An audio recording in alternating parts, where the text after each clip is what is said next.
Ensuite, si vous voulez utiliser des options avec des échéances beaucoup plus longues, comme plusieurs mois, à vous de voir. À vous de voir. Moi, personnellement, je ne le fais pas, mais à vous de voir. Regardez le prime, regardez qu'est-ce que ça peut impliquer, regardez l'historique un petit peu du cours de l'action et vous déciderez à ce moment-là. D'accord? Moi, je suis plus à vous dire, choisissez entre 1 à 2 semaines, voire le mois, mais pas plus. D'accord? Après, à vous de voir si vous vous sentez de faire sur plusieurs mois. Ok? Le troisième point, c'est surveiller la volatilité implicite. J'en ai parlé dans mon ancienne vidéo.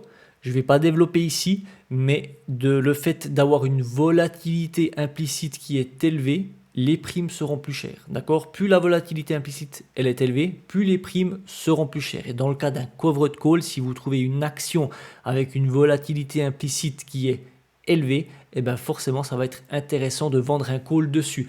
Sur la plateforme que je vous ai montré tout à l'heure, de chez Interactive Broker, ça ressemble à ça. Vous voyez ici, on a la volatilité implicite qui est ici. Et pour l'action Apple, elle était à 41,3, ce qui nous a donné une prime à 2,39 lorsqu'elle était à 41,3. Vous avez vu qu'on a l'historique, c'est sur 2 mois. Mais ici, forcément, la prime était beaucoup plus chère. Ok ?